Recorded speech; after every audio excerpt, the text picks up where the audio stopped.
Good morning, Professor.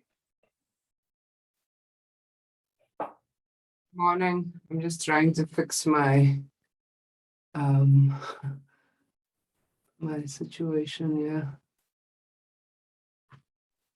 Professor?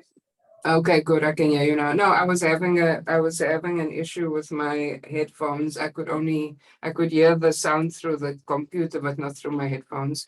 How are you doing? Great, Professor. Do you have submit our research paper in our e-portfolio or to you?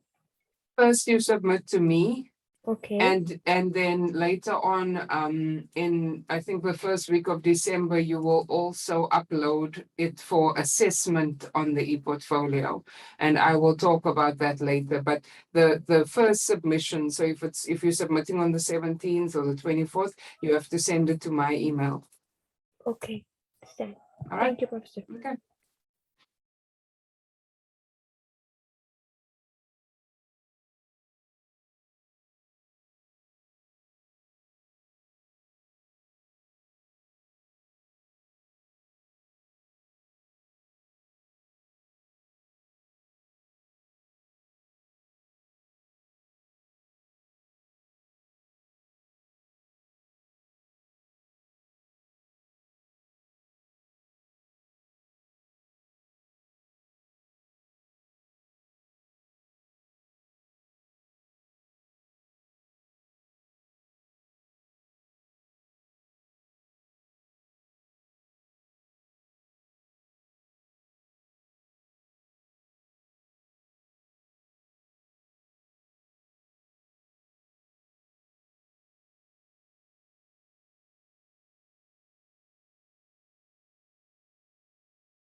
Good morning, Professor. Hi, Dora, how are you?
Good morning, Professor.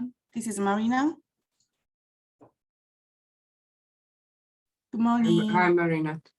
Yes, I just got your email. Thank Yeah, you for yeah, we can talk over email, all right? Yeah. Because there are people who haven't taken the test yet, so I Yeah, prefer or- not to yeah. talk about it during class, okay? Yeah, sure. And Okay. of course. And do you have a office hour today? Absolutely. So Yeah. 1 o'clock. Yeah. I think someone from my principles of accounting 2 class may also come, but that's fine. You can Okay, yeah. jump on at 1 o'clock. We'll stay at the end of this class and we can talk quickly. Yeah, thank you All so right, much. And cool. I have another question, so that's why. Thank you so much. Thank you. Okay. No problem. Okay, morning again, everybody. We've got about 4 more minutes, then we'll start. If you have any quick comment or question for me, go ahead. Otherwise, we'll start in a few.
Right, so let's get going. I think there's maybe like 2 or 3 more people who aren't on yet, but I'm sure they'll join, or if they don't, that's fine. They'll have to catch up in their own time. So I guess if we just share the screen, I know you guys are probably already tired of seeing this, but confused. So so here's the schedule again, and as we all know, and I see more than half of the class has already finished the work. There's a test and a quiz that are in progress. You have until the 18th, so that's today's the 15th, 16th, 17th, Thursday the 18th at 6 p.m. To complete the quiz and the test. I think around eight people have done the quiz out of like 18. So that's fine. And then I think we have about 6 or 8 somewhere in that arena of people who have done the test. So you know, you still have lots of time to get that done. Just remember that you don't want to start at 4 p.m. or whatever on the day that the test is due, because you want to be able to give yourself enough time to do the work. I had added an extra 30 minutes, I think, onto this test, so you actually had like 4 hours to do it. If you wanted them, I think 3.5 hours or something was probably more than enough, but that's fine.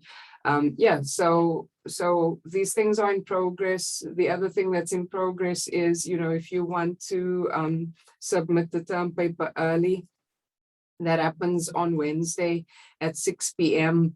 and you will send your an electronic copy of your paper to me via email. All right, so that's the way to submit it. That email will be time-stamped, so I will know that you have made the cutoff of 6 p.m. on the 17th. Anything later than 6 p.m. on the 17th does not qualify for the extra points, all right? So please make sure that you are pressing send at like 5:50 or 5:55 so that you know your paper is in. I'm not doing, you know, a sliding scale of bonus points if people are submitting things late at night on the Wednesday and trying to say, can they still get the extra points? It's a straight cutoff, okay? So 6 p.m. on the 17th, if you want the 5 points, that's an optional thing. You don't have to do it. Don't kill yourself to do it for the 5 points if you have many other things going on. It's also just an incentive to kind of get done with the paper. It's more that than really the 5 points, to get done with the paper so that you can concentrate on other things. Again, I've said this before, but I just want to remind you that that citations are critical and critically important within the paper.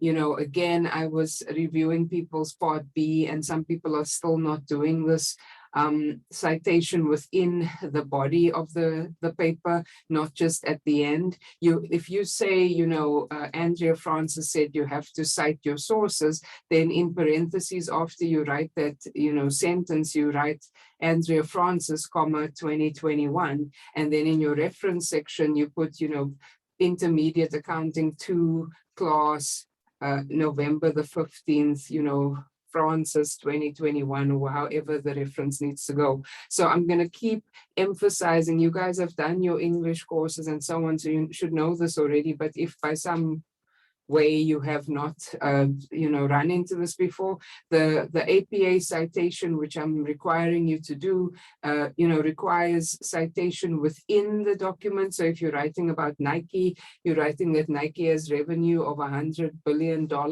then after that number you're putting Nike annual report page 5 2021, right? Because just think about me as the reader of your work.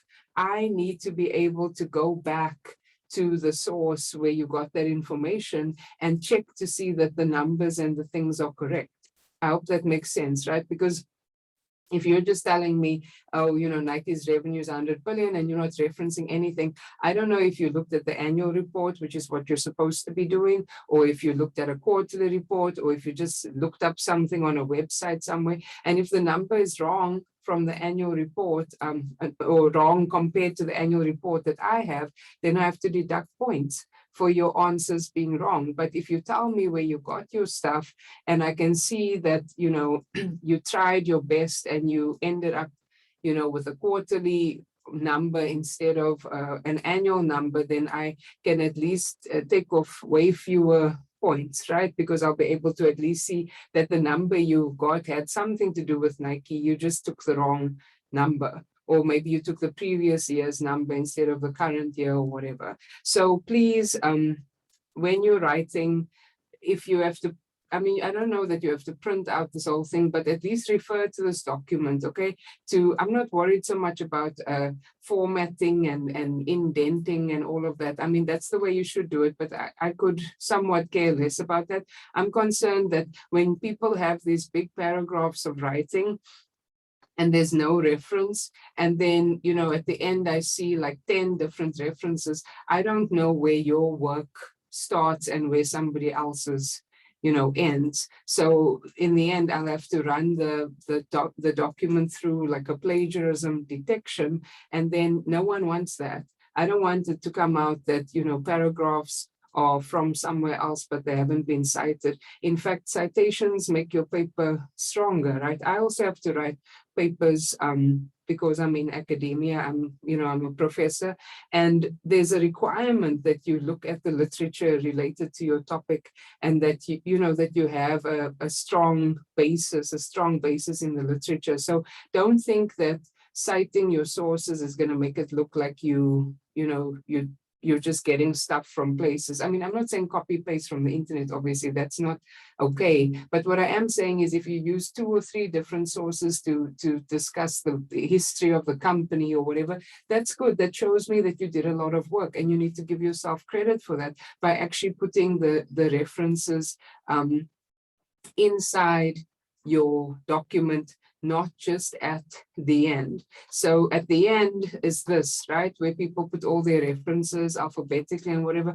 That's great, but I can't just see this. I need to see where you actually reference the person in the document so that I can go back and see, oh yes, Beta et al. Is Beta et al. Actually showing up? Okay, there's Beta et al. And if I wanted to, I can go and look up that website or whatever it is to see if that information actually exists there. All right, massive amounts of points will be lost if you are not referencing, excuse me, inside the paper. And in fact, if the whole paper is unreferenced, you may even fail the paper completely. So please pay attention to that. Another thing I also just want to remind you, because, some people are, I'm sure people are excited.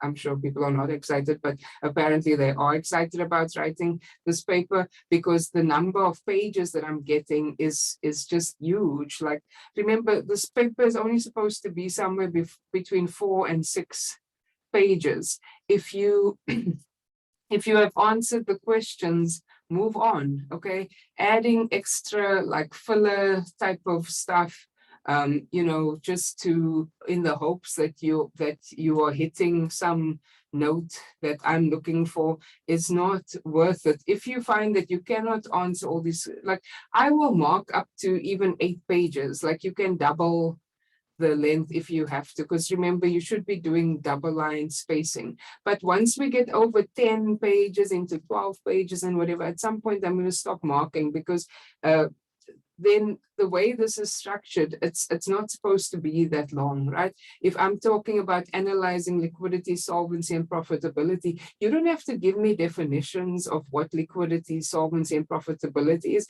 You're probably just looking at a current ratio, at a debt to assets ratio, and a profit margin ratio. You're showing it for 2 years. You're telling me how you came up with the numbers, and you're saying whether it increased or decreased, okay? You're not giving big,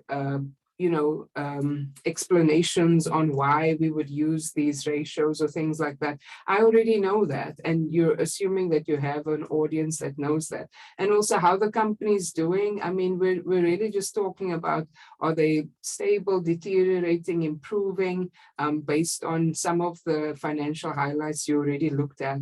And then trends in the company share price, you can literally put in a graph, but you need to reference where that comes from, and maybe talk about the increase or decrease in the share price over the past year. And then for news reports, I'm just talking about 2 recent news stories, not everything that you can find.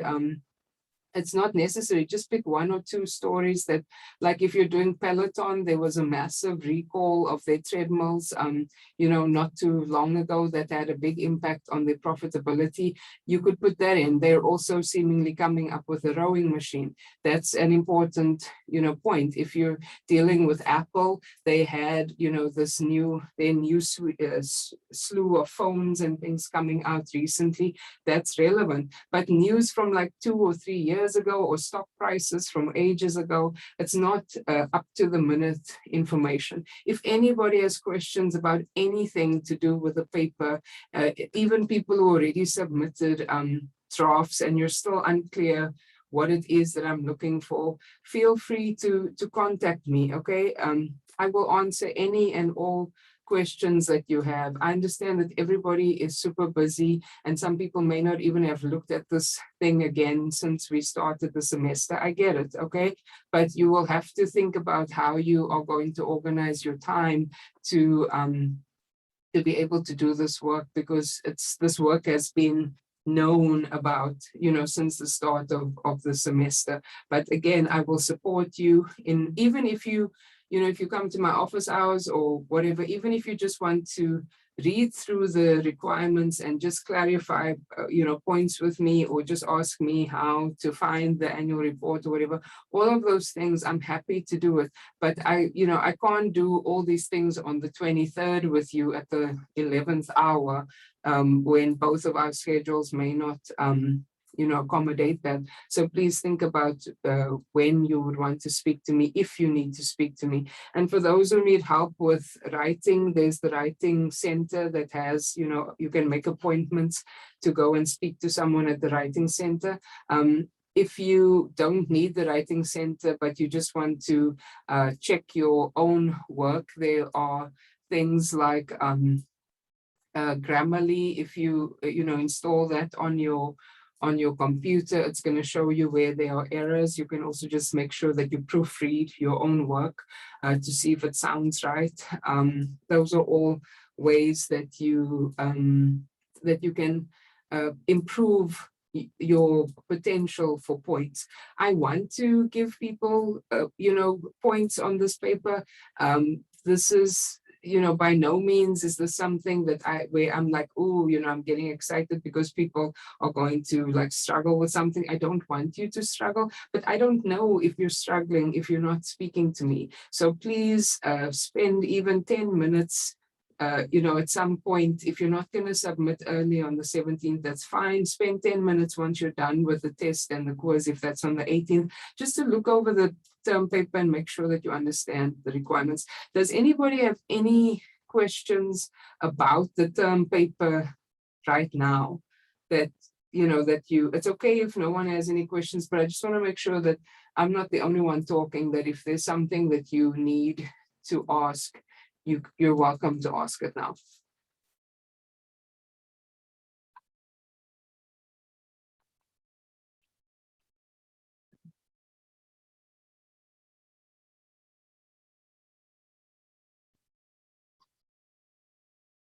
Okay, so for now, it seems like we're probably more in the sense, I think, of people haven't started, so they don't really know what to ask, and that's okay.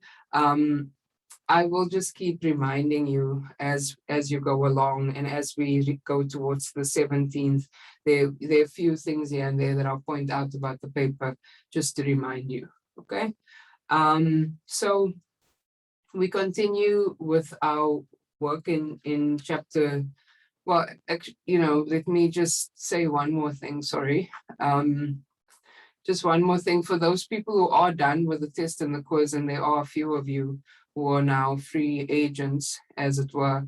I did put up the chapter 12 readings last week, and I put up the homework yesterday. You're probably not in a position to completely, finish up the homework, but if you wanted to look, I'm just pointing out that it's there in case you were looking for it before. It's there, and it's due only on the 26th, so there's time to, still do it. But in case you just wanted to see what's happening, you're welcome to go and look through the homework there. Of course, it's unlimited attempts, so if you even wanted to start trying to do something, you can. All right, so that's the homework. We are at the 15th of November. We finish on December the 8th, so we're literally, what are we, 22nd, 29th, and the 8th. We're 3 weeks and a bit out from the end of the semester. Okay, so just bear that in mind. I know that people have like 4, 5, and 6 classes that they're dealing with, make sure not just for my class, but for your other classes that you know when things are due, that you're speaking to your professors if you're having any issues with anything, that you're speaking to me if you're struggling with anything, if you need additional help for the test. Again, I'm here at 1 o'clock this afternoon, 1 to 2. If that doesn't suit you, you're welcome to email me. You can ask me anything. Okay, I'm around. I will try to respond to emails as quickly as possible. But yeah, we're coming to the end. I know many of you are getting ready to transfer out, so please just make sure that you are keeping up with whatever you need to keep up with in your classes, so that you can graduate and transfer out successfully. If you are still staying for another semester, obviously make sure that your registration is in order. We've spoken about that too. And then there's one more thing that I'm not sure if this is really that relevant to you guys, but let me just see. Sorry, let me stop the share here for a second. You don't need to see my whole inbox.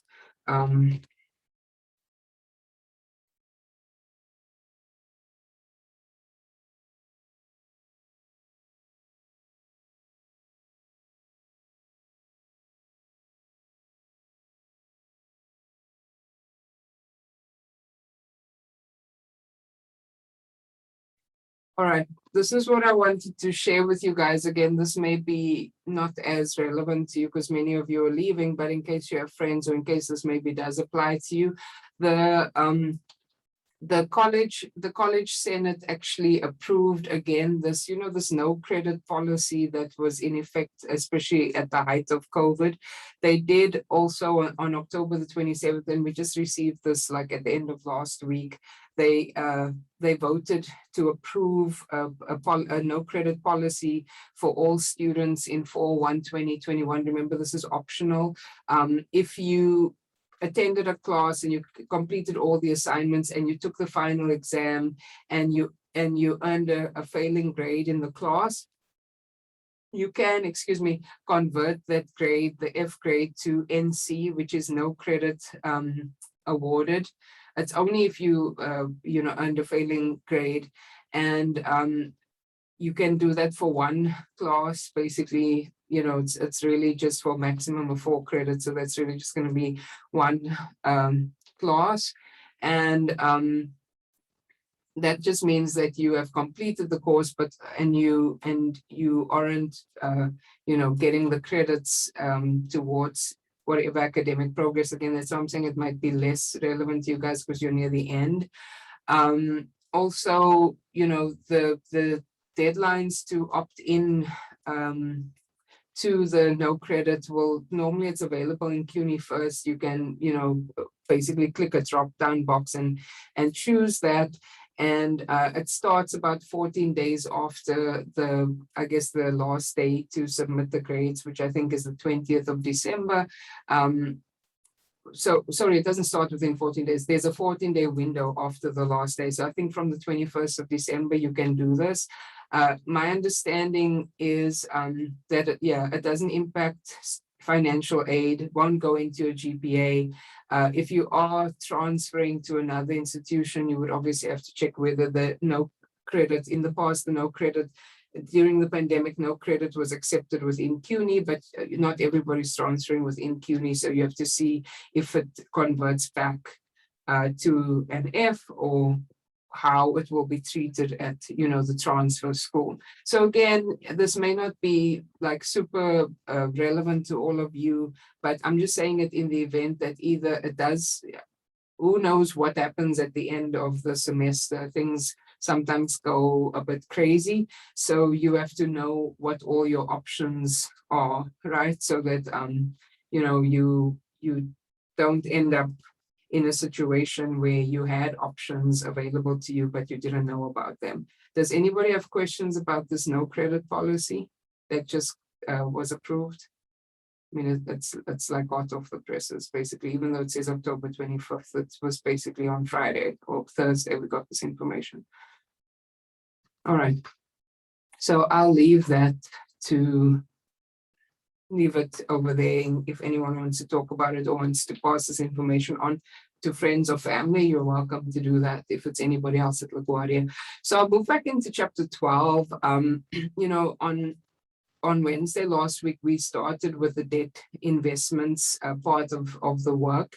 And, you know, we spoke about how these are bonds that investors are putting their money into, and the investors are basically giving money to the company and to a company, and you know, receiving interest as a result of that, and also, you know, getting their money back eventually. So at this point, we are looking at things and accounting from the perspective of the investor.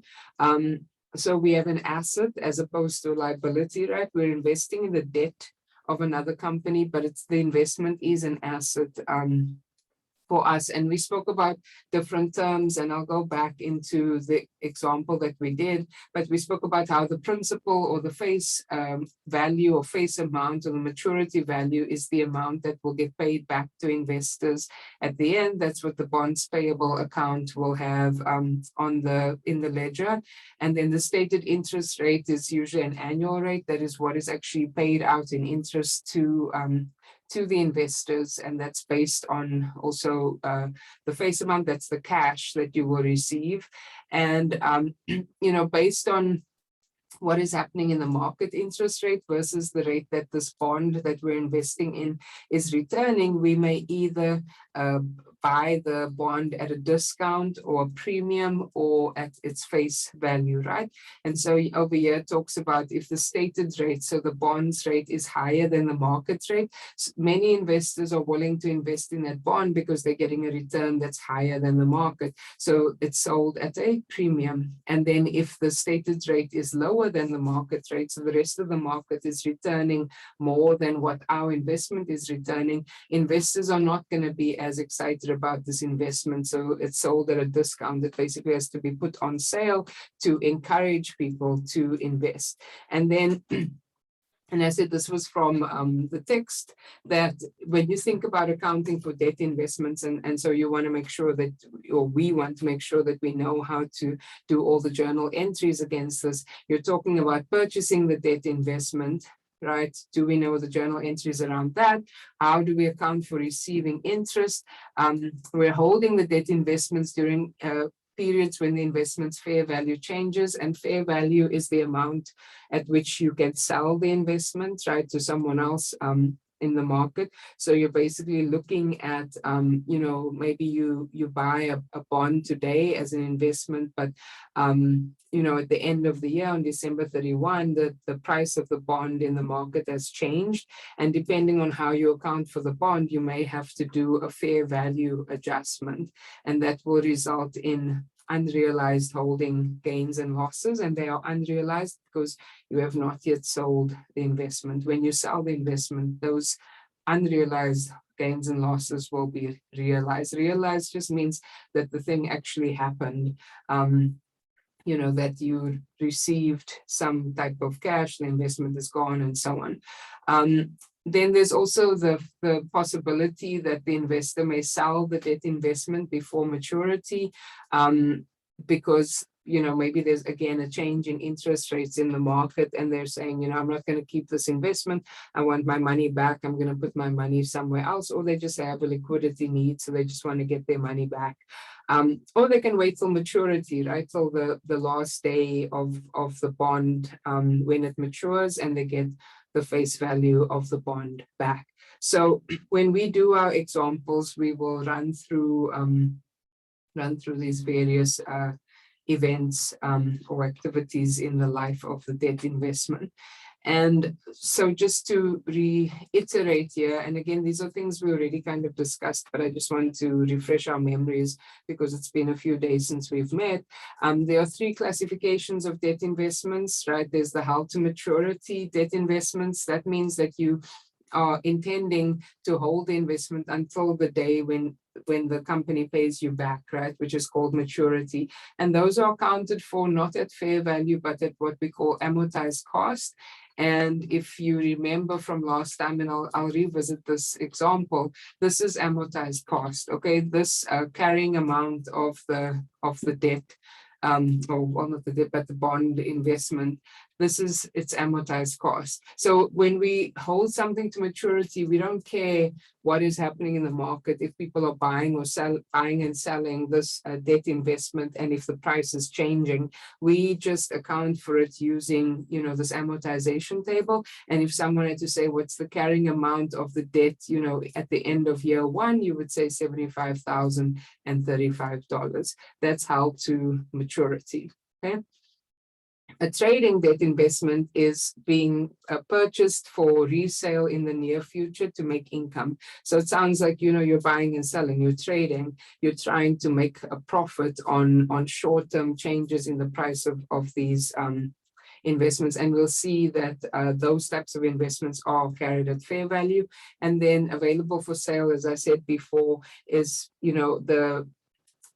the category that is, kind of the leftovers, because it's saying it's not held to maturity and it's not trading, so it's available for sale. So it's basically investments that you want to hold to maturity, but you're open to, if there's a favorable change in the price, you're open to selling them, right, at a profit. So they'll also be treated in, a particular way. So just to handle the held to maturity and then revisit the example, and then we'll move on to more examples that will show us how to do all these others.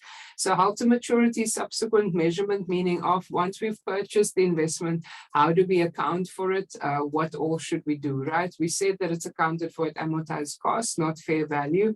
And if it's sold, a gain or a loss is recognized for the difference between the cash that we received and the carrying value of the investment. And impairment, we heard that word in chapter 11, right, when we spoke about impairment of property, plant and equipment, of goodwill and so on. So for impairment, it says that, if the company starts to believe that the interest and principal payments on the debt investment won't be received in future, and that could be because they recognize that the company that they've invested in is having financial problems and most likely will not be able to pay the full amounts that they are owing, then the company will have to recognize a loss in net income and write the investment down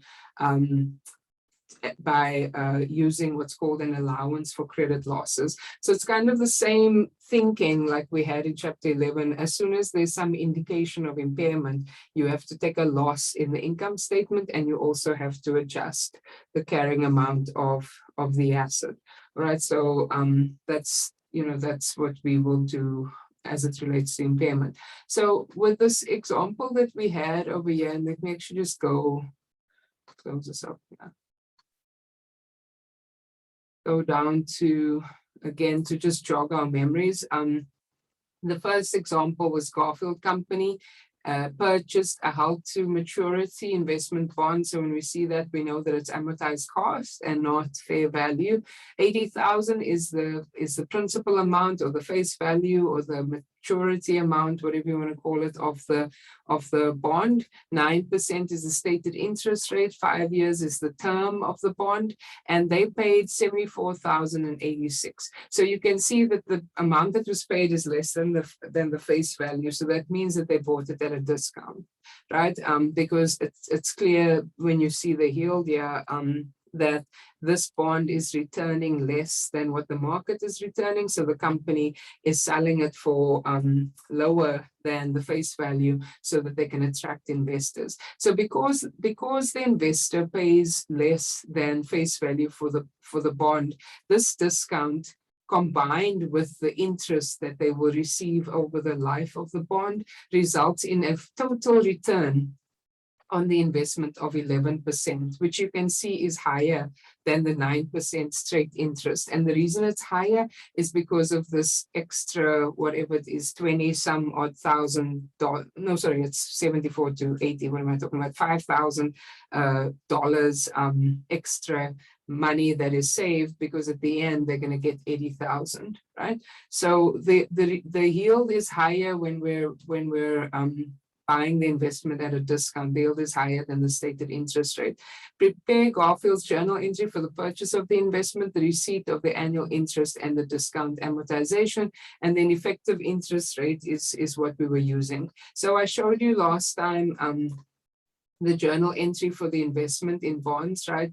The investment in bonds account is always going to just have the face amount, right? Not no netting in this textbook. They don't do a net approach. So the investment in bonds is at face, and then you've got this account, which is now, because we're looking at this from the perspective of the investor. So the investment in bonds is an asset, and the discount on bond investment is a contra asset of the 5,900, right? The difference between the cash that we paid and the actual face value of the bond. And yeah, I showed you that in the balance sheet under assets, you would show the investment in bonds, subtract the discount, and the carrying amount will be 74,000 on day one. And as time progresses, and you see it over here, the discount amortizes to the point where it's zero, and you're just left with the investment in bonds. Okay, that's what they mean by the bond discount amortization that they asked for in the question. All right, so here's our amortization table, and we see that there's a few things that are pretty obvious. First of all, it's an annual interest payment. Excuse me, so you don't have to adjust for half year or, you know, take half of the stated rate or anything like that. The cash that is received is based on the face amount and the stated rate, because that's a contractual agreement. So it's the 80,000, the face amount, and the 9%. Sorry, the interest revenue, on the other hand, is the carrying amount times the yield, because you're saying interest revenue is what you're actually earning on this investment based on the fact that you bought it at a discount and you have this interest coming to you. So the revenue is always going to be bigger when you buy the investment at a discount. The revenue is bigger than the actual cash that you receive. And the difference is this bond discount that is being amortized, because you're saying as a result of paying 5,900 less than face value for the bond, I'm actually earning some additional revenue. And then at the end of the life of the bond, you will get that extra 5,900 in cash when you get paid 80,000, right, at maturity. So we just pluck the numbers from the amortization table for our journal entries. In year 2, we see that we still receive the same amount of cash. The interest revenue amount is 82.53, and that's because the carrying amount is increasing as we amortize the discount. All right, and then the discount on bond investment is going up every time because of the math over here, right? You're subtracting, or let's put it a different way. The interest revenue is growing bigger because the carrying amount is bigger. The cash amount stays the same, so it must mean that the discount amortization is getting bigger until it equals the original balance, right, on the discount on bond investment, and the carrying amount is equal to the maturity value or the face value rounded by 95 cents. And so, you know, when we get paid back our cash, I mean, this is not asked for in the question, but you can see what's going to happen. It's going to be a debit to cash of 80,000. And then you're just going to credit the investment in bonds, right? Also for 80,000. This is the payment or receipt of cash at maturity. Let's put it that way, so we don't make it sound like we are paying something. So now we see by the time the maturity date gets there, there's no discount on bond investment left anymore. Does anybody have questions about this example before I move to the next one? Happy to answer any questions. I've, just basically revisited something that we did together before, but questions may always come up.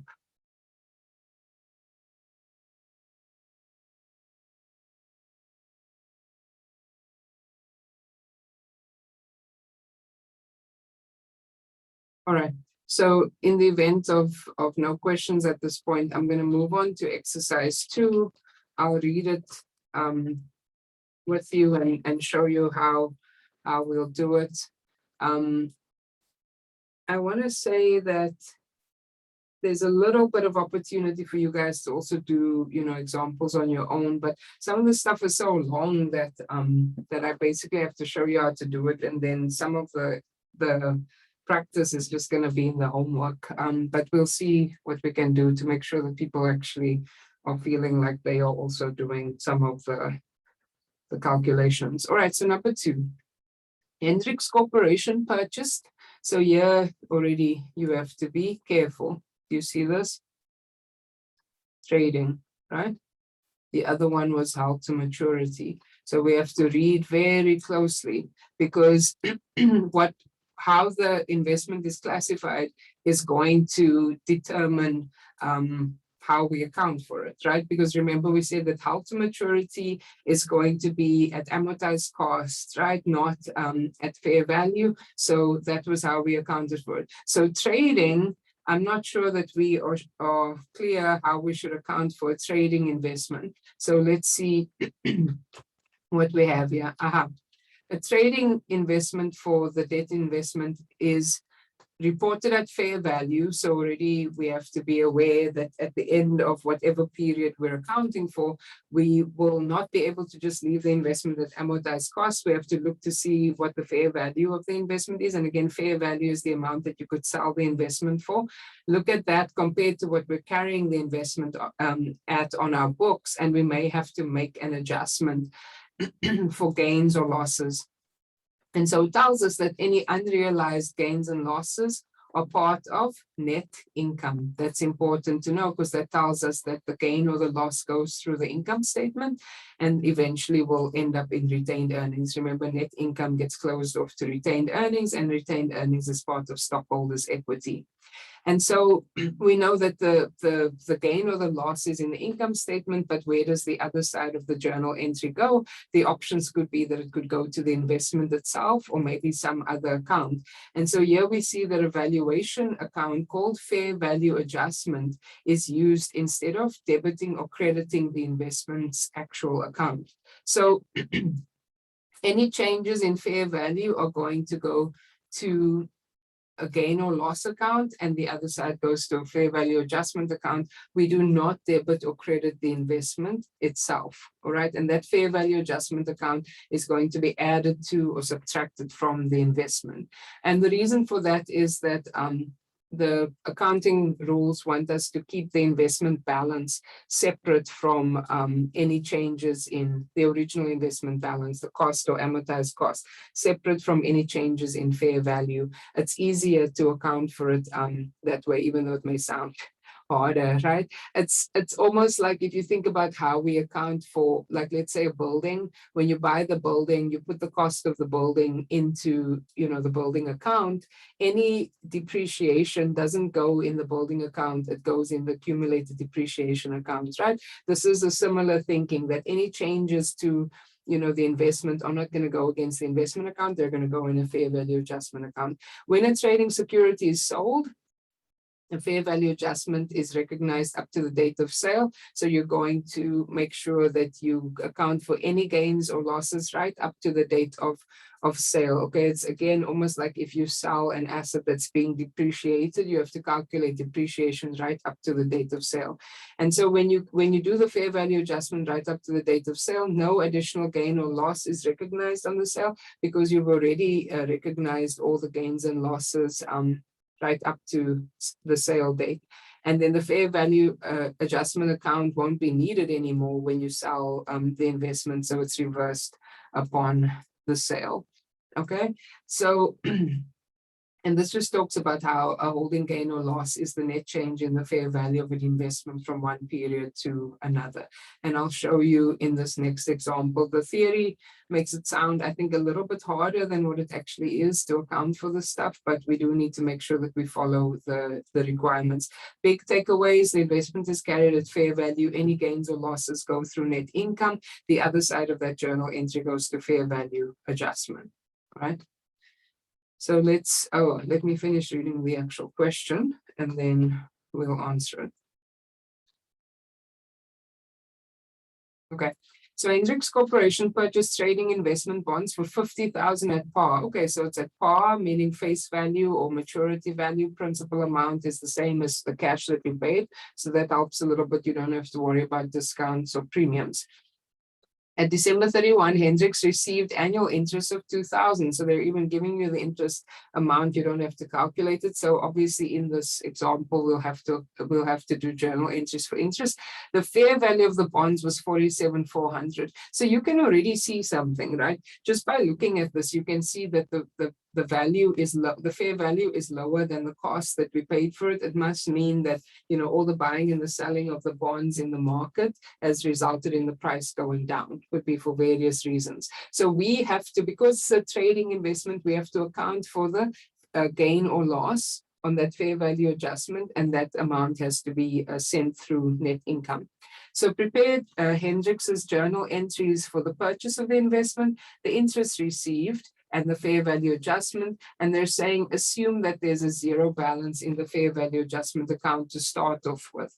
And I'll show you why that information is important. Okay, so let's do part A, which is the purchase of the investment.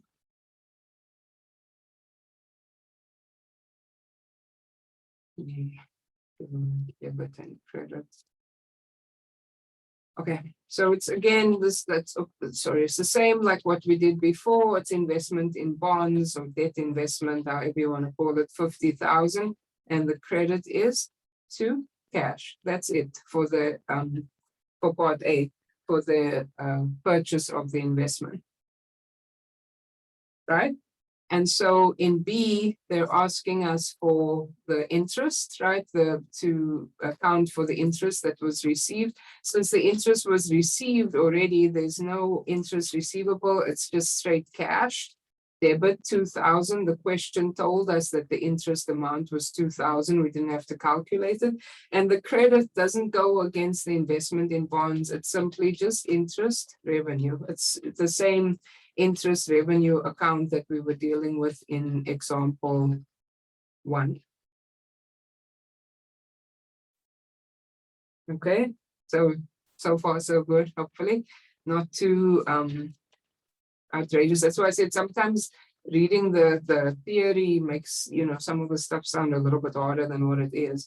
So in part C, we have to account for the fair value adjustment. So over here, you're just looking at, I just want to show you, let me see, what am I doing here? Okay, I want to show you the fair value adjustment account.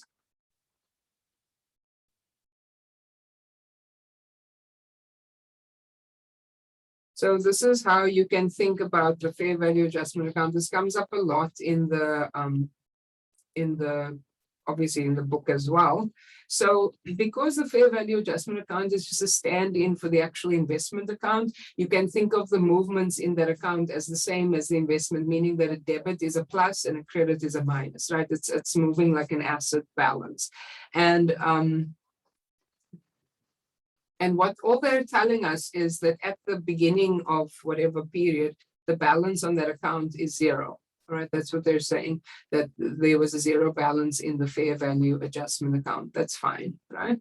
And so now the question becomes, you know, what does the balance need to be in, you know, in the fair value adjustment account? So then you're saying, what is the purpose of the fair value adjustment account, right? So the ending balance on the fair value adjustment account, right, is the difference between cost and fair value of the investment. Notice how I said the ending balance on the fair value adjustment account. Okay, so where we want to end up with this account is the difference between cost and fair value. So if we look at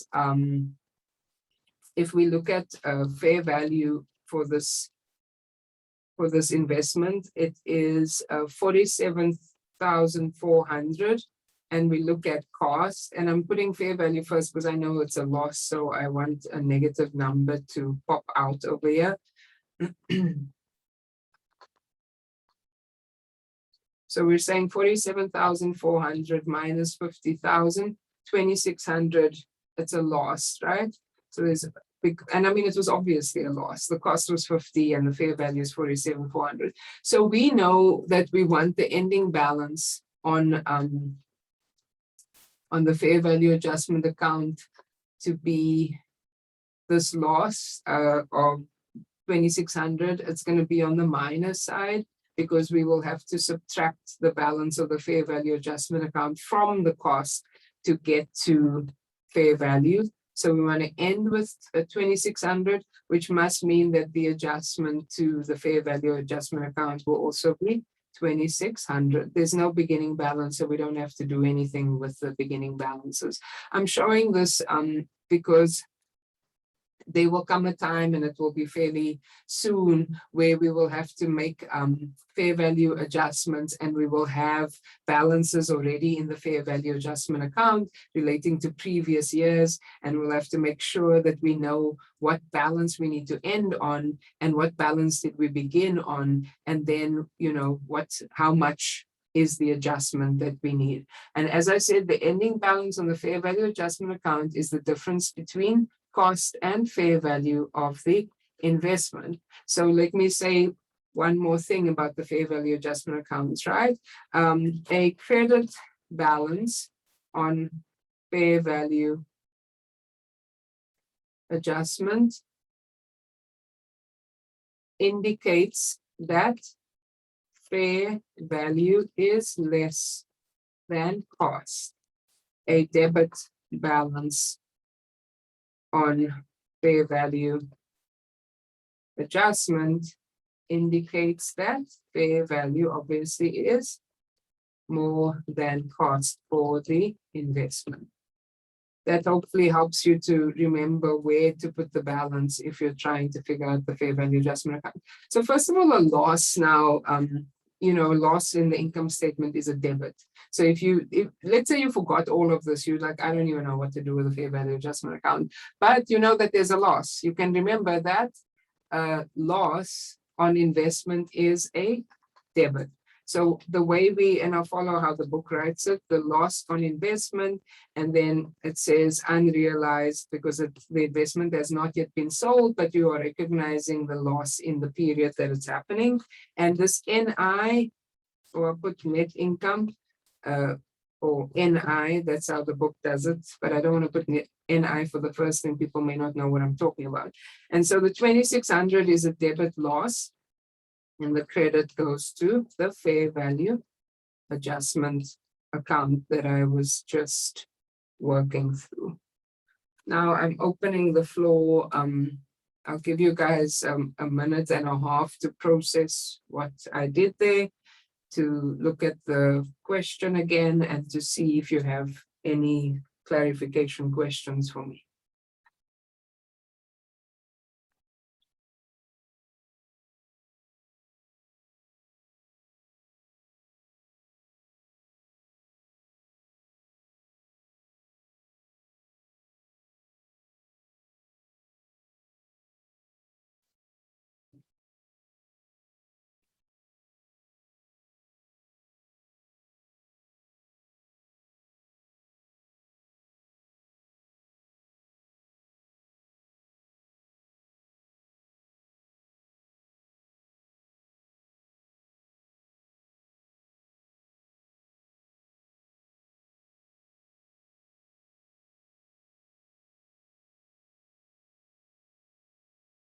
All right, so based on the question and the example, I'm not hearing anybody asking for clarification or seeing anything in the chat. So I'll just highlight this out. This was an investment in a bond. It was a trading investment, which means it has to be recorded at fair value. You went through the different events that I said we had to be able to account for: the purchase of the investment, which was over here, right? Accounting for interest, accounting for any unrealized holding gains or losses. In this case, it was a loss because the cost was 50,000, but the fair value was 47,400. So a loss, an unrealized loss goes through net income for trading investment. And you were told in the question that the balance on the fair value adjustment is 0. And so all you needed to know was what ending balance you need on fair value adjustment. And I told you that this is the rule, that the ending balance on the fair value adjustment account is the difference between the cost and the fair value of the investment. So you can always figure out what that is. If the fair value is less than the cost, then you're going to have a credit balance because you'll have to subtract from the cost, right, to get the fair value. If the fair value is more than the cost, you'll have a debit balance because you will end up adding the fair value adjustment account to the cost of the investment to get to fair value. And this is because we are not allowed to make the adjustment on the investment account itself. We have to use the fair value adjustment account for all those changes in fair value. That's just to keep a clean cost amount of the investment. Otherwise, it becomes confusing when you sell the investment to know, what actually, what amount to actually record the investment at, for the purposes of the sale. Okay, so let me see what else I should. Let's just make up something here before we go on break, because it's not in this question, which is, somewhat deficient in my opinion, but it doesn't matter. I'll just make up something. Let's say that we sell the investment on December 31 or at its fair value, right? What is the journal entry for the sale? Okay, that's just me making up an additional piece just so that we could practice the sale, right? So we're assuming that we're selling it for cash and we're selling it for fair value. So, I'm not trying to create any additional fair value adjustments. We just did one, so it's not necessary to do another one. So all that's going to happen is the following, right?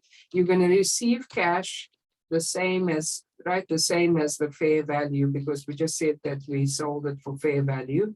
So you receive cash at 47,400. You got to get rid of the investment in bonds. So that went in at 50,000, so it needs to go out at 50,000 as well. It's kind of a set thing. Whether you sell before or at maturity doesn't matter. It went in at face value, so it's going to come out at face value. So we're obviously missing something, right? There's something missing on the debit side. And so what's missing is this 2,600. So what is that? Well, we have a credit balance on the fair value adjustment account. When we sell our investment, we have to eliminate the fair value adjustment because we no longer need that account because the investment is gone. So this debit is fair value adjustment. This is you're eliminating the balance, right? The balance on the account. And so that's what a sale would look like. Notice that we don't record any gains or losses on the sale, as we already made a fair value adjustment before the sale. Okay, so let you take a minute to think through that. We're selling the investment for cash at fair value. We receive the cash, we get rid of the investment. There's a difference. The only thing that happens is the reversal of the fair value adjustment account. You don't have any other gains or losses because you just made an adjustment for fair value right before you sold the investment.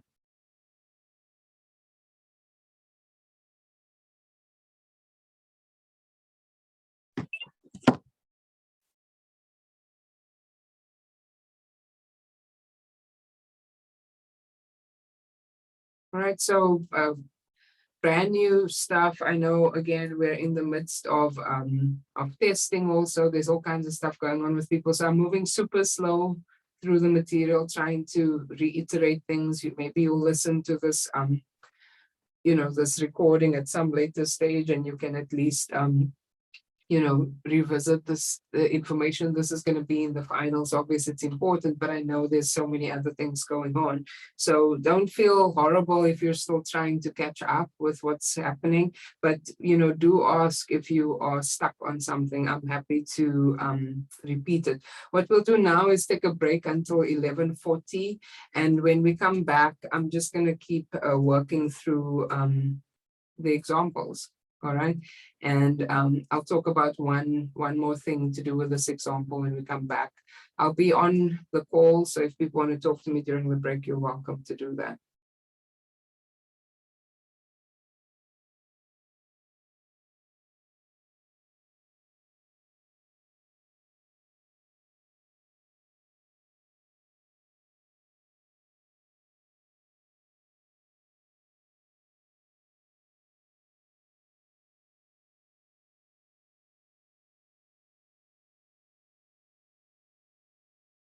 Actually, I'm just going to step away for a second, but I'll probably be back in about 2 minutes.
Professor, I have a quick question. So what's the ACC for the Resume. All right, so we're back, and I will now ask one more question on exercise 2 before we move on, right? And the question is, how do the journal entries for exercise 2 change if this investment is classified as available for sale? Right, that's the next. How do the journal entries for this exercise change if the investment is classified as available for sale? And so I don't expect anybody to be answering that immediately. Our best bet is to go and look at the available for sale information to see how it may differ. Remember, this investment was classified as trading, right? So maybe I should say classified as available for sale instead of trading. Just to remind you that it was classified as trading.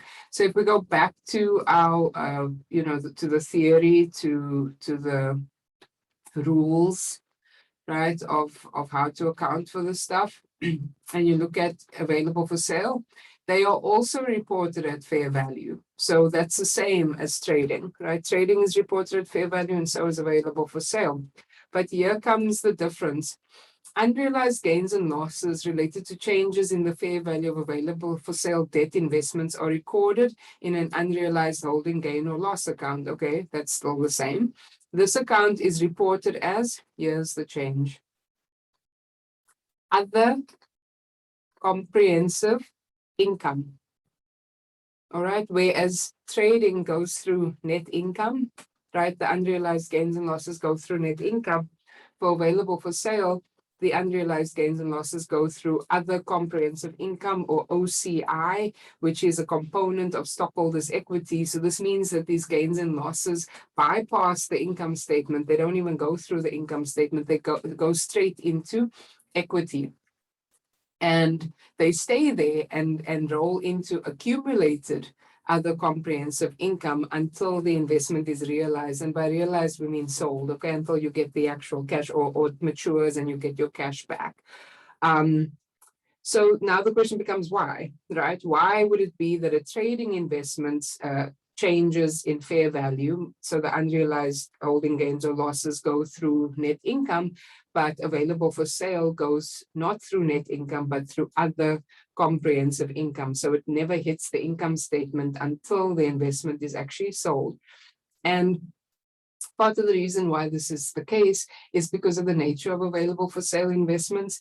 Available for sale investments is something that the company owns, but they'd like to hold on to it. But if circumstances are favorable, they may sell it.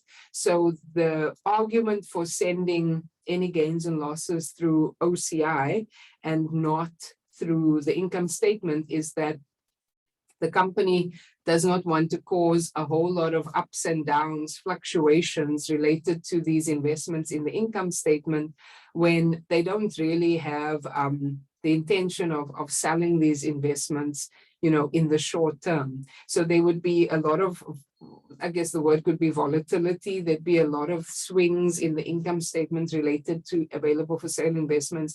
And if you're not actually planning to sell them, then that can cause confusion to readers of the financial, saying, well, you've got all these gains and losses in your income statement, making it look like, this investment is something that is kind of a trading investment that you're intending to sell soon.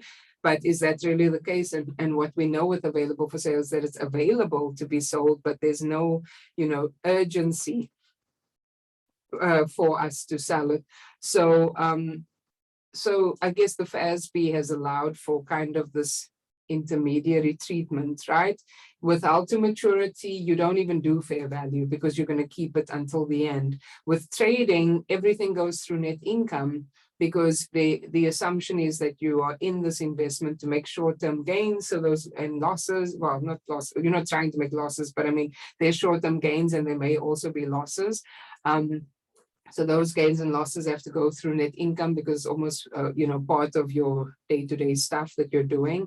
Whereas with available for sale, you go straight into equity. You will still use the fair value adjustment account instead of debiting or crediting the actual investment. That's pretty normal. And then what happens when an available for sale debt security is sold, you also, just like with the trading security, you recognize fair value adjustments right up to the date of the sale. And they will be unrealized, up to the date of the sale. And then those unrealized gains or losses are then reclassified out of accumulated other comprehensive income. Remember, that's where they are living for the time that you're holding the investment and not selling it.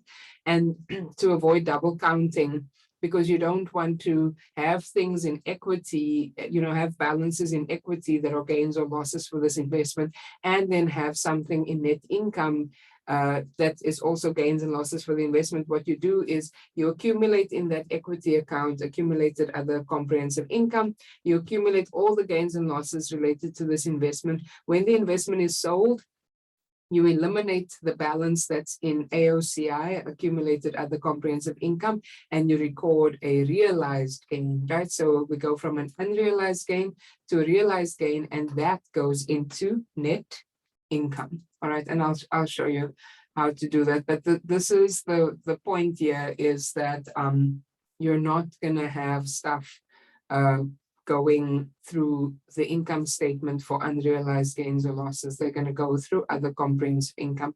And then, if there is, I'll just finish this out, even though we're not going to do something on impairments right now.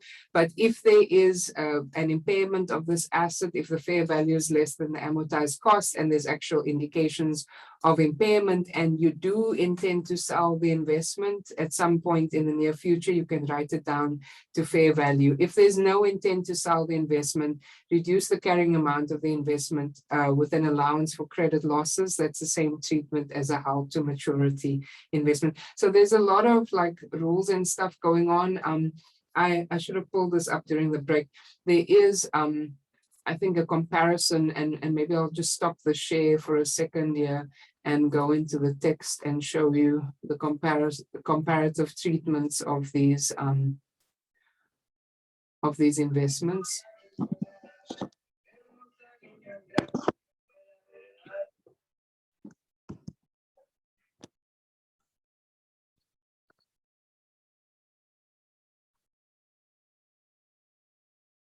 I don't know. I'll show you.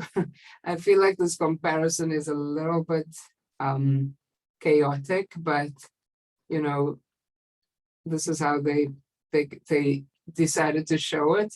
I think the best way, I'm not going to go over all of this because I think it's a little bit chaotic and it comes out in our work anyway, but the best way to look at the comparison on it's illustration 12.9.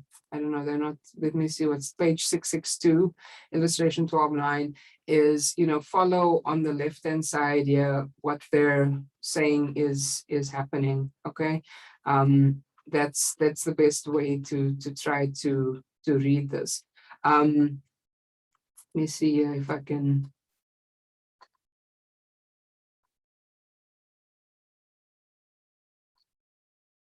Right, so try to follow on the left-hand side, but I don't know if this is the best, the book's best work in terms of doing a comparison.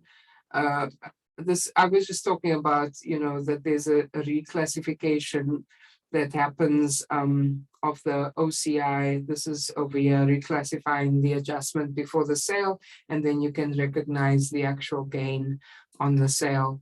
I'll show you that in a second, so that maybe it will be a little bit easier to follow on our examples than in the textbook.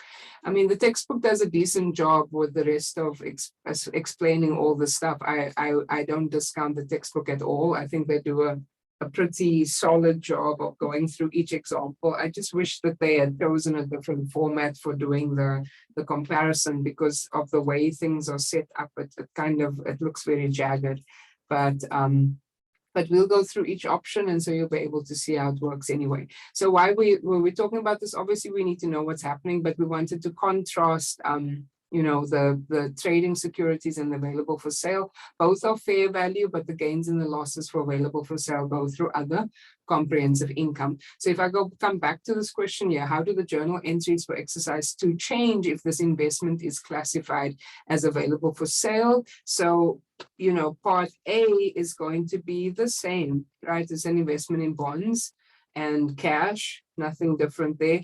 Part B is going to be the same. You're just recognizing interest.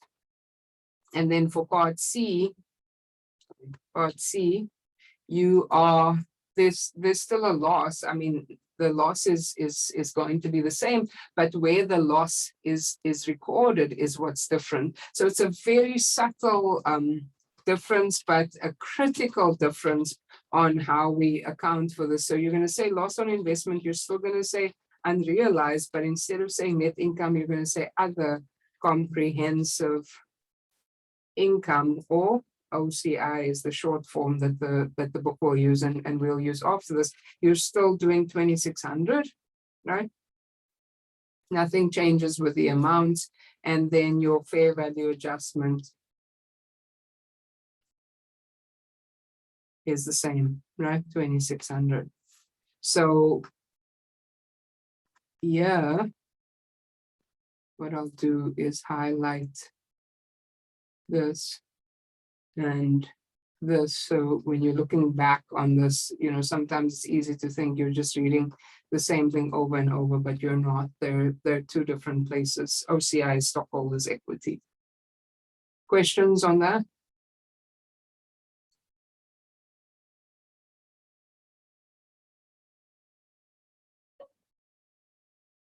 Okay, so then let me just show you, since we did discuss it, the same thing for available for sale, right? Let's say that we sell the investment available for sale, right? On December 31. Oh, sorry, here's a question. Yes. Oh yeah, sure. I'm getting no feedback. So if I'm moving too fast, absolutely tell me to slow down. I'm happy to do that. I can wait for as long as needed. I'll give you 3 minutes to soak it up, and there's no rush. 3 minutes, soak it up, write it down, ask me questions, hang out, whatever.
Okay, so hopefully that's some extra time to write stuff down. So picking up where we left off, let's say that we sell the investment, the available for sale investment on December 31 at its fair value. What is the journal entry for the sale? So here the difference is because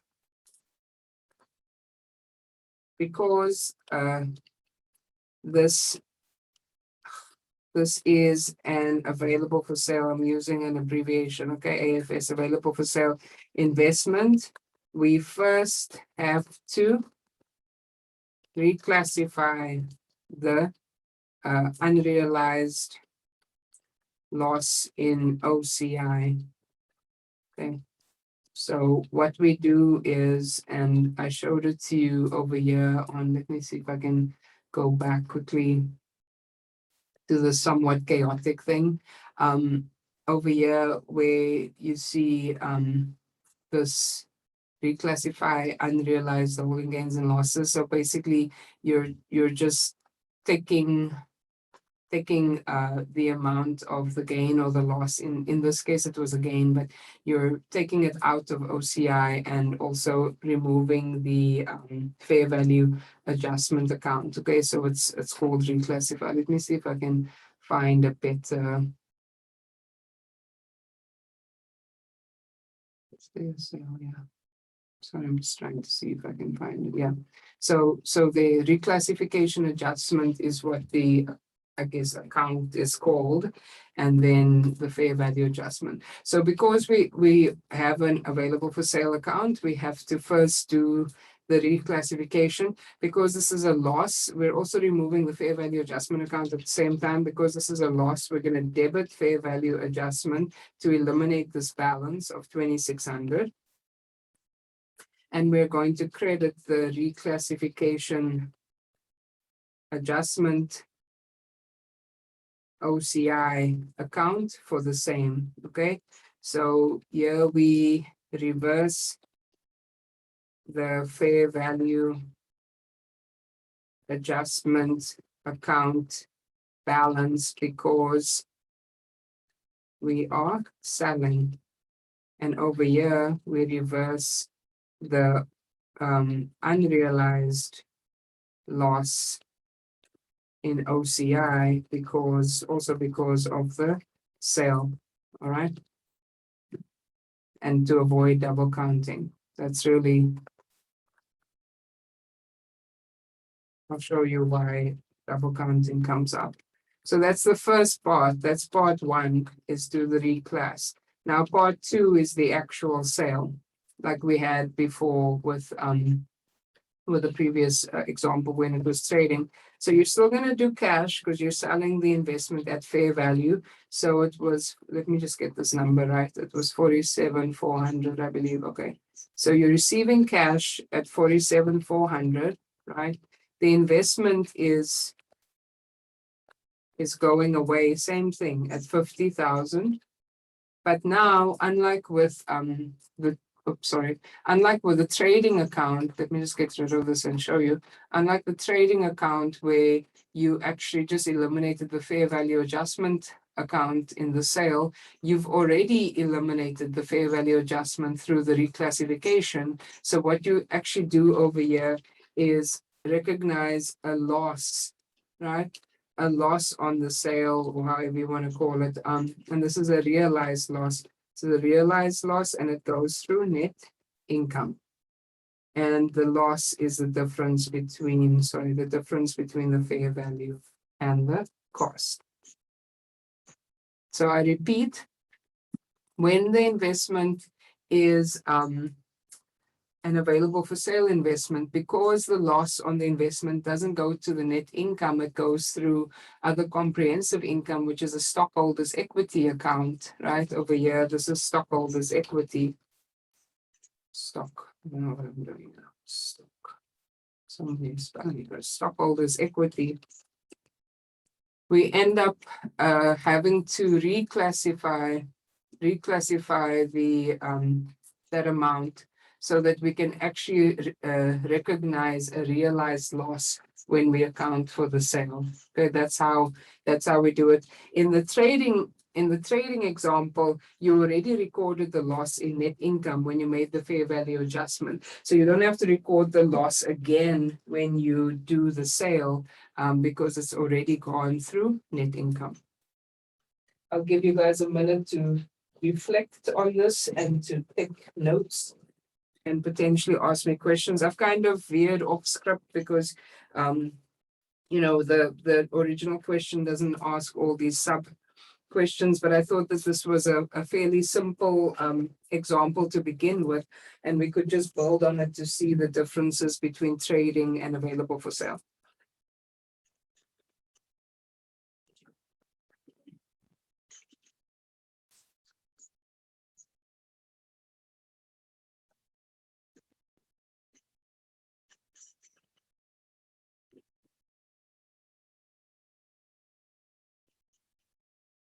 Right, so I'll give one more minute for writing down stuff.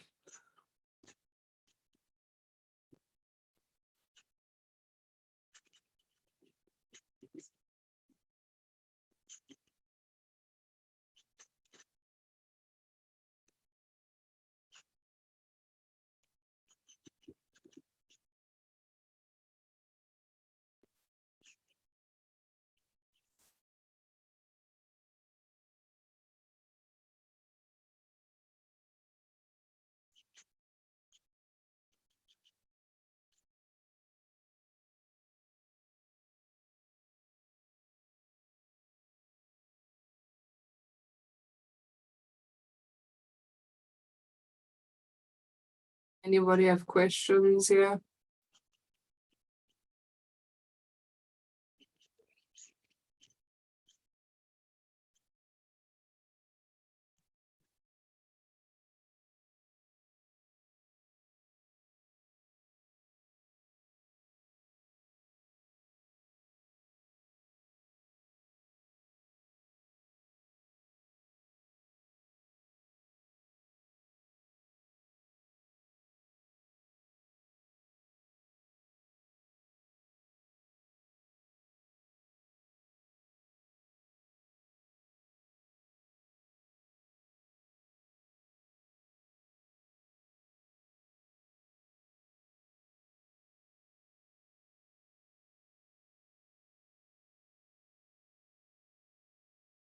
Okay, so far we just to take stock of what we've done, right?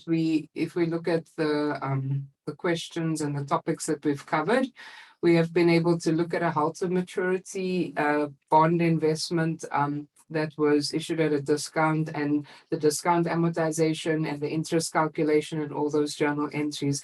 We've looked at a trading investment in bonds, which was purchased at par and then had, you know, this fair value adjustments. And we also looked at what the journal entry is if we sell that investment. And then finally, we said, you know, how do all these journal entries differ if it's an available for sale investment, and we saw that, you know, there's very little difference between the two. For available for sale, you just have your loss going through OCI, but if there's a sale of an available for sale investment, there is a bit of a difference because you have to reclassify the gains or the losses out of other comprehensive income so that you can recognize them at the time of the sale in net income. For trading, with the trading investment, you already recognize the loss in net income. So when it comes time to sell the investment, you don't have to recognize anything in net income again. We were also exposed for the first time, right, to the fair value adjustment account, which moves in the same directions as an investment account, right, up on the debit, down on the credit. But we can see that it has a very specific purpose, you know, that you either subtract the balance on the fair value adjustment account or add it to get from cost to fair value. So the one thing that we haven't looked at yet, and I'm going to skip over number 3 because it's very similar to number 1, and I'll probably have you guys you know, working on number 3 at some point, either today or in the next class or at a later point. But the one thing that we haven't done yet was accounting for an investment that was issued at a premium. right? So we've done discounts, but what about, and we've done, things at par or face value, but what if there's a premium, and then how to amortize that premium? So this number 4 example does that. And number 4 also looks a little bit busy here, right? Because there's all kinds of other numbers going on. And that's because number 4 is an available for sale investment, which means, as we said, right, that the investment is carried at fair value, that you have to do fair value adjustments at the end of every period, but those fair value adjustments go to other comprehensive income. So we'll read this question together and I'll work it through with you. And again, we'll have another opportunity to do an amortization table. But I think the biggest takeaway from this question is going to be how to do the gains and losses for, I guess we're not going to do multiple years. I think this question was longer than what I just excerpted part of the question, but we'll do some gains and losses calculation and work some more with the fair value adjustment account.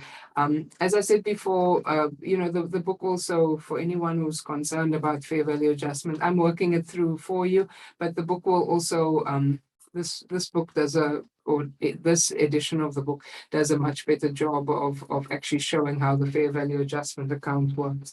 All right, so in number 4, on January the 1st, 2013, high and lowest company purchased 14%, right? So that's the stated rate, the interest rate on the bonds.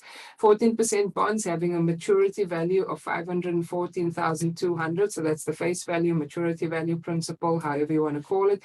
And they purchased it for 551,273. So that's the actual cash that they paid, right?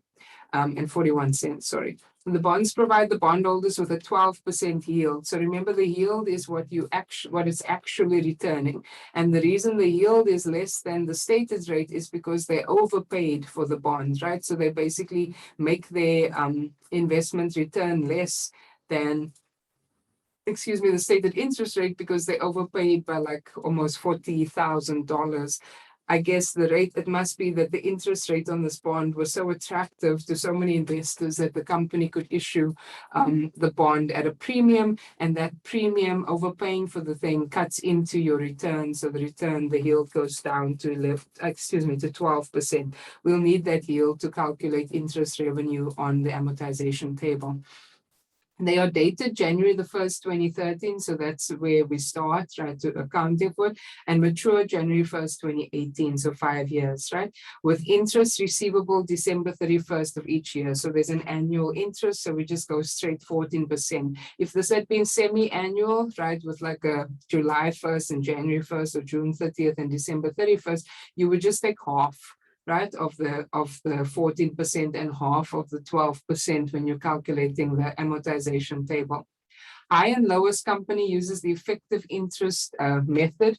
That's the same method that we used over here in number 1, right? This effective interest, meaning they use the yield to calculate interest revenue, okay? So you already know what that means. It's the effective interest method to allocate unamortized discount of premium. There is another option, another method, which is called the straight line method, where you kind of just divide the amortized piece of, or divide the premium or the discount into equal amounts that you record, every period. But we generally follow the effective interest method. The bonds are classified as available for sale. So when you read that, you already need to know, oh, this is going to be carried at fair value. So I'll make the amortization table because I have to, do the journal entries for interest received, but I also need to know how to do the adjustment for fair value. The fair value of the bonds at December 31 of each year end is as follows. So this is the fair value at the end of the first year, the fair value at the end of the second year, and probably that's as far as we kind of need to go. So, don't panic about seeing all these numbers. So the first part, A, should be, already fairly simple for us.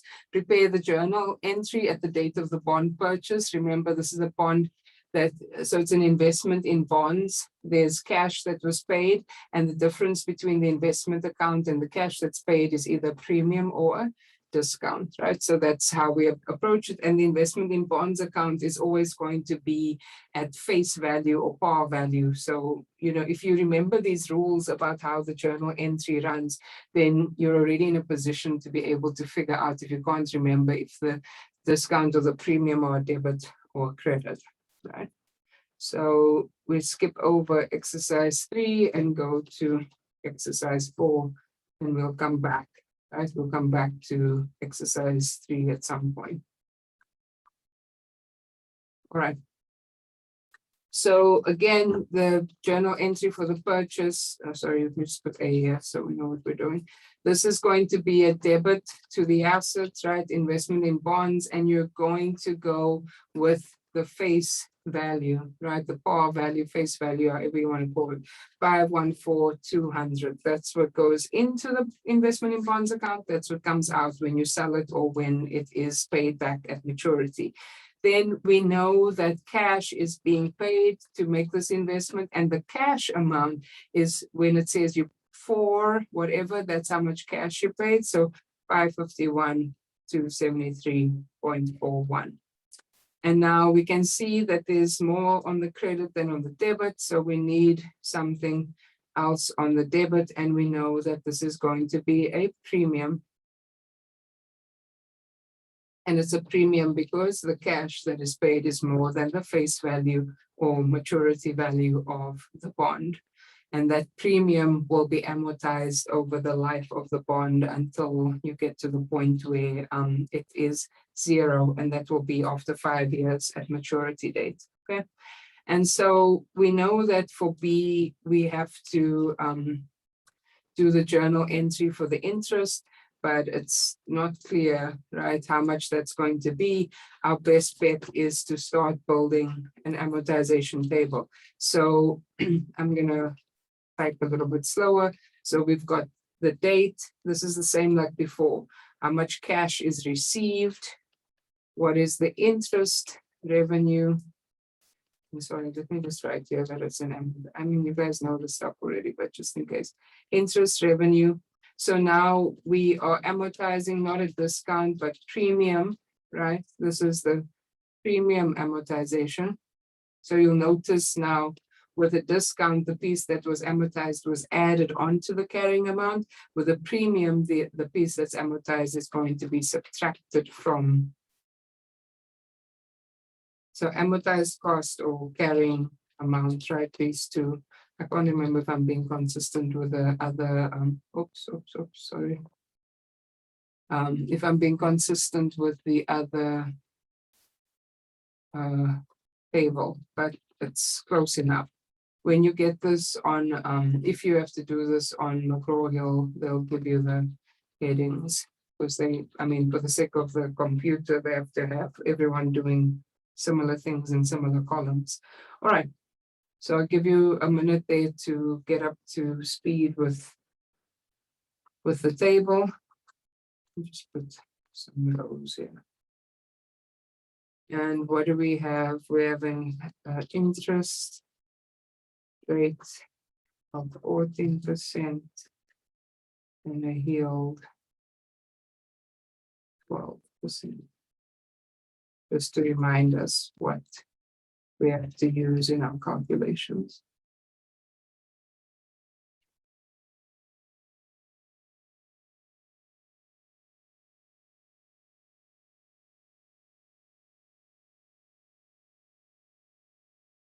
Okay.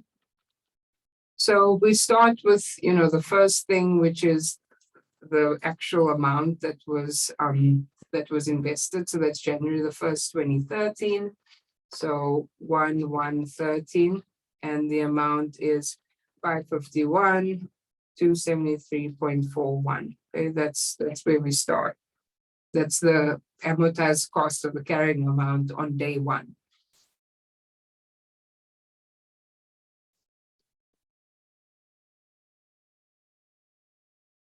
Now we remember that they said that the payments for interest, or what we will receive for interest, is at the end of every year on December the 31st.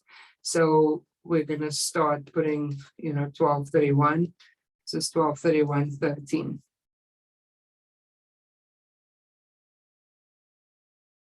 And so the cash received is going to, be determined by the actual contract. So cash received is going to be the face value, the 514,200 times 14%. And that comes out to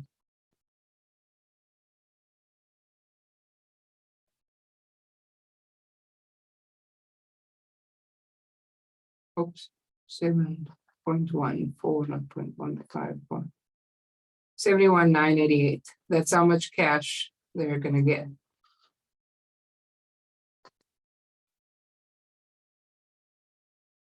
Remember, it's face value. That's all contractual. Face value times the interest rate. The interest revenue is the carrying amount times the yield, right? And yeah, I don't know if I still need to say this because you guys already know this, but it's face value times stated rate or interest rate.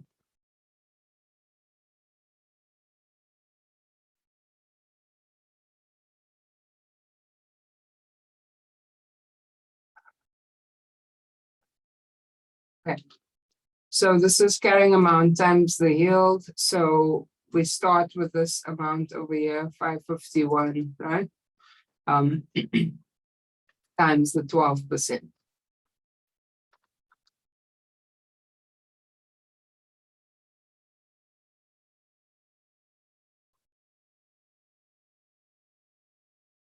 So 66,152.81. So I'd keep up to 2 decimals in this case. That's probably your best bet. So for this example, again, 551, 273. I'm just going to put the calculations for the first of each of these things, and then after that, it's basically just you can drag the formula if you're doing this in Excel. Right, so that's the interest revenue, and then the premium amortization is going to be cash received minus interest revenue. And so it's 71,988 minus 66,152.81. And that is 5,835.19. And I wonder if it's easier to put it the other way around for you guys, because if it's a negative number, you might remember to deduct it. So I'll say, let's go with interest revenue minus cash received, because then a minus number will pop out, which will probably help to remember that this needs to be negative, because you'll subtract the premium amortization from the carrying amount. So we'll do it this way. We'll go interest revenue minus cash negative, right? And so the new carrying amount is going to be subtracted. So let's do this. So carrying amount is prior carrying amount minus premium amortization.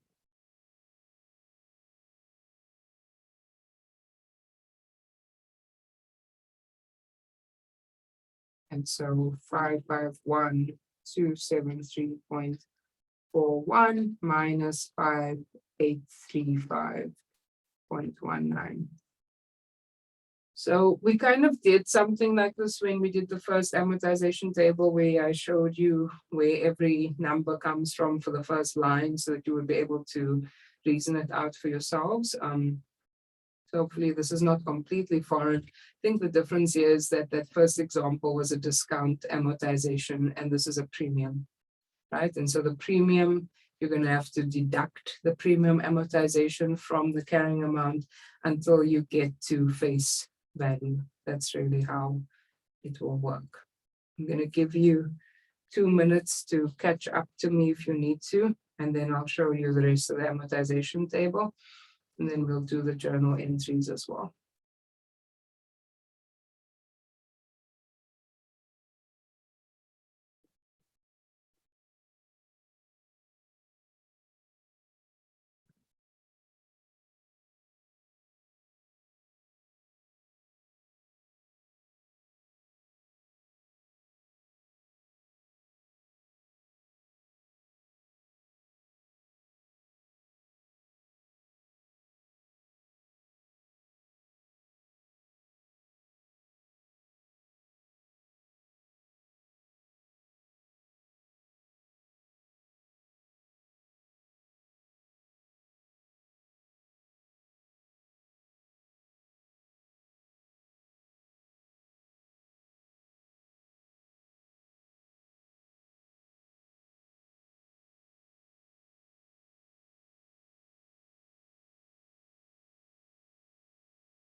Okay.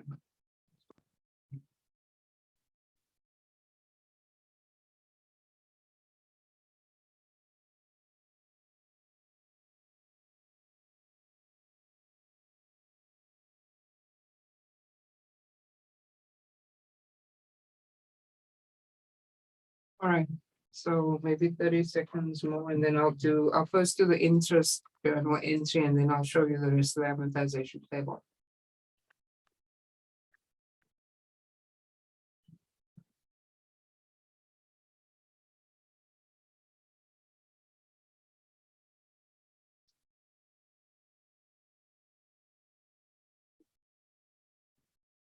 Okay, so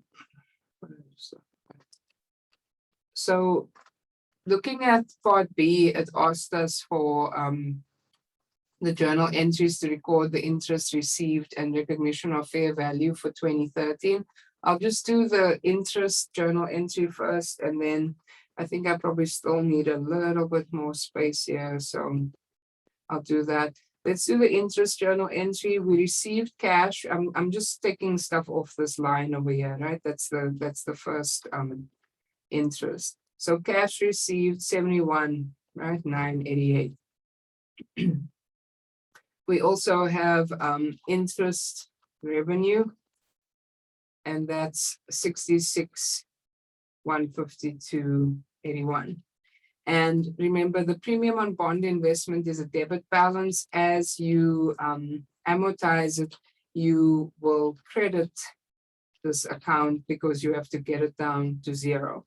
So it's a credit to premium on bond investment for 5835.19. Again, any questions or comments? I'm very happy to redo something or explain it again or whatever the case may be.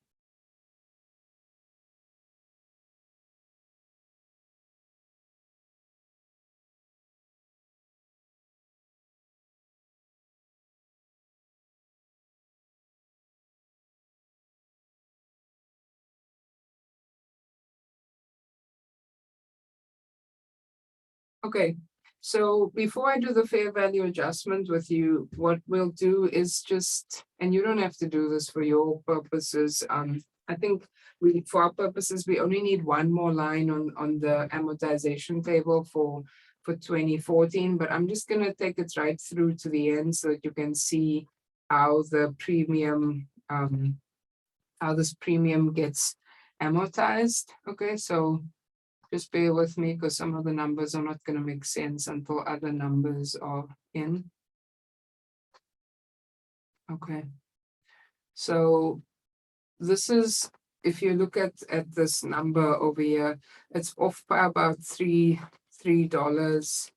don't know why it's such a big amount. I mean, big is relative, but it shouldn't be as big, but nevertheless, it's probably because I kept all the decimals in Excel and there's probably some rounding somewhere along the way. in the actual question. So 514,200, close enough, right? 514,203.33. So if we do the amortization table right on the day before the repayment of the bond, remember it matures on January the 1st, so maybe the 333 is that extra day. And then if we look at the sum of these items, not 84. Let's see. This thing.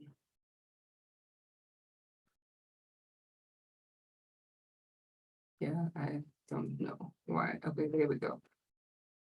Yeah, I mean, it's kind of the number. It's just a little bit. Let me try and get it. Yeah. So 37,070, it's again off by the 333, which is fine. But you see that we amortize the entire original premium on a bond investment. We've amortized that whole amount away, so that at the end of the life of this bond, the premium, excuse me, is going to be gone. And all that's left is going to be the face value of the bond, which is what we will receive back. Okay, so that I don't know that that you will be building amortization tables all over the show, but just in case, you can always check at the end if you did it right, because you'll be able to look at the total of the premium or the discount, and you'll be able to see whether the carrying amount is equal to face, right? It equals face value or par value, however you want to call it. It's a amortized cost, because I'm writing this next to something else. I want to be clear. So amortized cost equals face value at the end. The premium is totally amortized, and so we're done with that. Questions on the amortization table?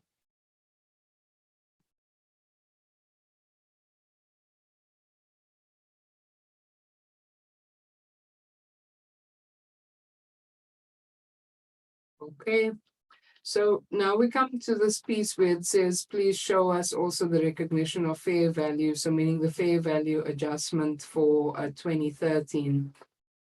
So the way we're going to figure out the fair value adjustment, right? So let's call it 2013 fair value adjustment calculation. The way we'll figure that out is by looking at the difference between fair value and amortized cost, okay? And this is at December 31/13, right? So the question will give us a fair value amount, or has given us a fair value amount. This is the amount 547,593, all right? So the fair value is 547,593. And you have to compare that to the amortized cost. Okay, not just straight cost. In this case, it's amortized cost because we bought this thing at a premium. So the question is, what is amortized cost at December 31st, 2013? You go across the line and you see that carrying amount and amortized cost mean the same thing. So the amortized cost is 545,438.22. 545,438.22. So now the question is, which number is bigger? I mean, it's as simple as that, right? Which number is bigger?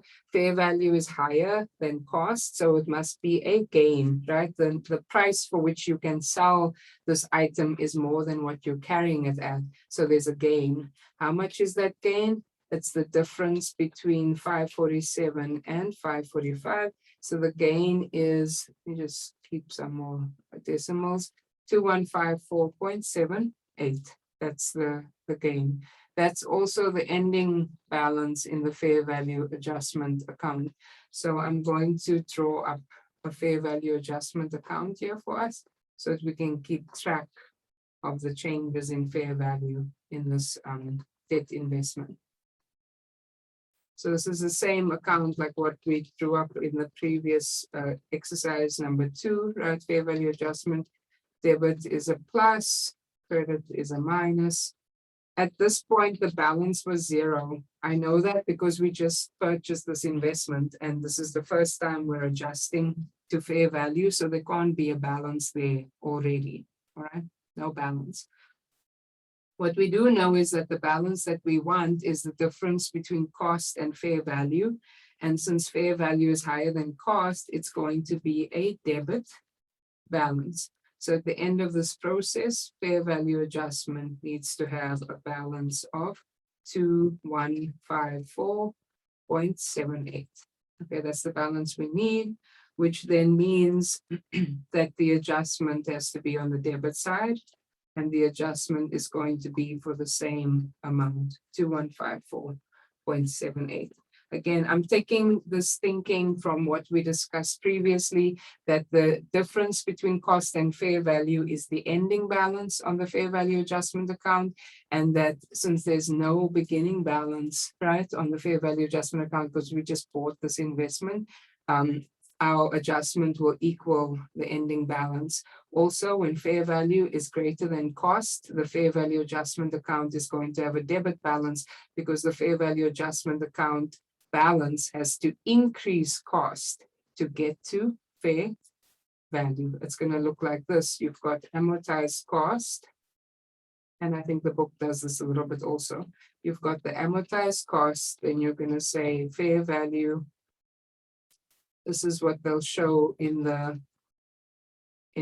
annual report, okay? Annual report, they usually show it in the footnotes. Here's the fair value adjustment. That's 2154.78. And then it will say fair value. And it's these two numbers together. And so, sorry, not fair value adjustment, but just fair value. Fair value. And it's the fair value that will be shown on the balance sheet, right? But in the annual report footnotes, they will show you the fair value adjustment account and the amortized cost as well. So this is why the fair value adjustment account has to be the difference between these two numbers so that you can get from cost to fair value. I'll give you a minute here to take this down, and then we'll talk about what this all means for the journal entry that we need to make.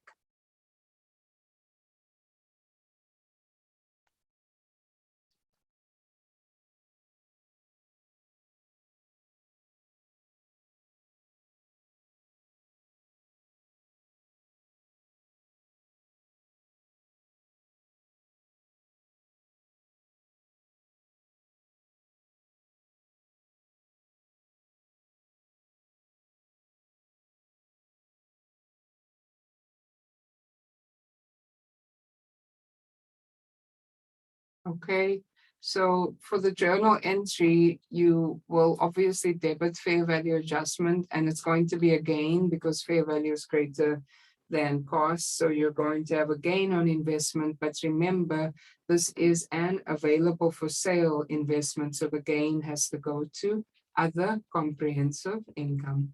So fair value adjustment is going to be debited for that same amount that we just spoke about, 2154.78. And then you've got a gain on, sorry, let's just be a gain on investment, right? And it's going to be unrealized because you haven't yet sold the investment, and it goes to other comprehensive income because this is an available for sale investment. The gain goes to OCI. So that's the second part of the question that of part B that they were asking for. Questions up to there?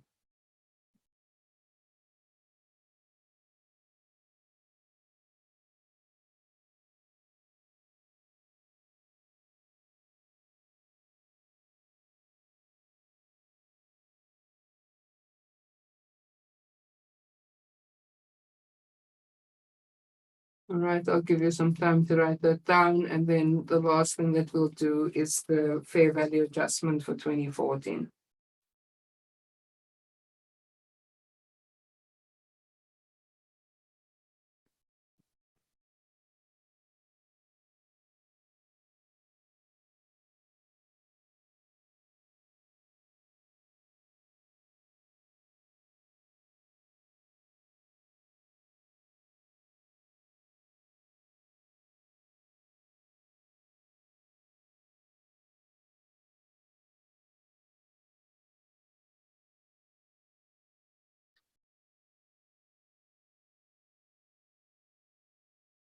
Okay, so let's look at the the 2014 fair value adjustment calculation, right? Because that's the last question that they ask.